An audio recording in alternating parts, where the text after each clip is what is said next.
Vamos lá, gente. Para criar uma política, a gente clica aqui no Create a Policy, dá um nome. Eu dei aqui o nome de My Car Policy. E aqui a gente vai criar a política mesmo do Automated Reason Check. E aqui nessa parte a gente coloca a política. A gente pode fazer o upload, ou nesse caso eu coloquei a política em Clear Text mesmo. Aqui eu faço todas as definições do que é um carro, o que é um financiamento e as definições do que vão ser regras mesmo, tá? Por exemplo, nas regras globais eu coloco quais são as documentações mínimas e o que é compliance, ou seja, precisa ter um CNPJ, um CPF para fazer as compras, tá? E é nesse documento que a gente vai colocar todas as nossas políticas do que é importante ali para a empresa. Nesse exemplo, um carro novo ele precisa emitir nota fiscal, obviamente, e no carro usado ele precisa ter um lado aprovado ali, os IPVAs e todos os débitos já quitados, perfeito? Aqui a gente também vai colocar regras sobre financiamento. Então, o prazo mínimo ali de financiamento de 60 meses, qual que é o mínimo de entrada, qual que é o máximo até de desconto que a gente vai poder aplicar dentro de um financiamento, tá?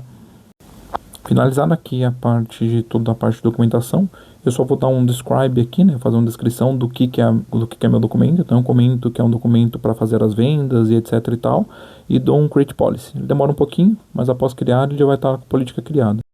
Após criar a política que vem a mágica, tá? Se a gente for ali em Overview and Definition, a política ela já vai ter criado todas as rules, né? Todas as regras baseadas no nosso documento. Então ela faz o chunk do documento e vai colocando tudo que é regra.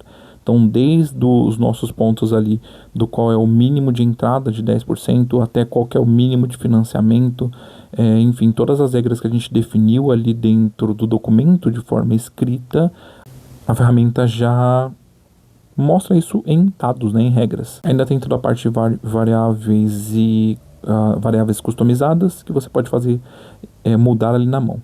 E aí vem a parte mais legal, que é você conseguir fazer os testes, né? Ou seja, validar se a sua política está funcionando. E o que a gente vai testar aqui, tá? A gente vai validar ali a compra de um carro que custa aproximadamente 80 mil. E eu espero que ele responda que o comprador ele está querendo financiar um carro 72 vezes, dando uma entrada de 2 mil. E obviamente isso tem que ser inválido, porque lembra que nas regras o mínimo era de 10% de entrada. Então eu peço para ele fazer a validação do teste, ele vai começar a rodar ali, e a expectativa, né? Vocês vão ver que isso vai entrar depois do running, ele vai entrar em passage. Por quê? Porque realmente esta afirmação é inválida. Ele não pode dar válido porque a entrada foi de apenas 2 mil dólares e não necessariamente de 10%, que seria ali na casa de 8 mil. O que pode ficar confuso porque ele deu válida de quando estava numa informação inválida, mas é só a ordem da lógica, né? Se eu fazer o mesmo teste agora colocando valid, por exemplo, né, mesma coisa, vocês vão ver que o resultado ali vai ser negativo, perfeito? E aí deu failed mesmo, porque é a mesma coisa, só que agora só colocando valid.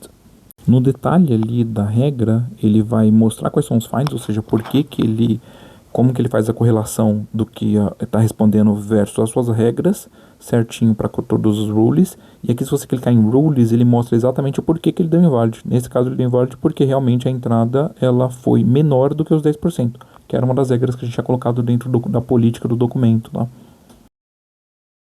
Embaixo vai mostrar basicamente a mesma regra, que ele faz o chunk ali dos dados do que a gente colocou tanto no input quanto no output.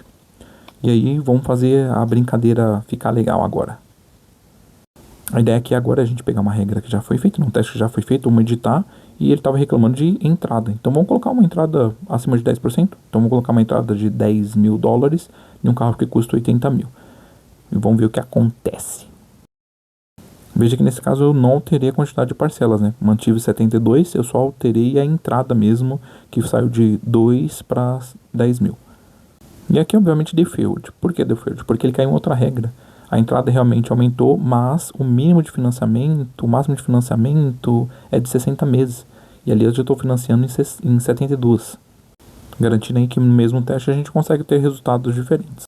E para colocar tudo isso na prática, a gente precisa criar um guardrail ali dentro do Bedrock. E na criação do guardrail você consegue colocar várias coisas. E ali dentro do passo 7 a gente consegue adicionar o Automated Reason Checks que a gente criou, ou seja, baseado na nossa política. Então vou só dar um nome aqui qualquer, só para a gente validar mesmo o teste. Vou dar um My Car Guardrails. Lembra que o Guardrails foi lançado ali no Reinvent de 2023 e o Amazon Checks agora no Reinvent de 2024. Só selecionar a política que a gente criou, está em draft ainda, mas era só dar um publish e depois disso a gente criar ali, fazer a criação do Guardrail. E com isso a gente fecha o lab. Siga a gente aí para ter mais labs. Cheiro!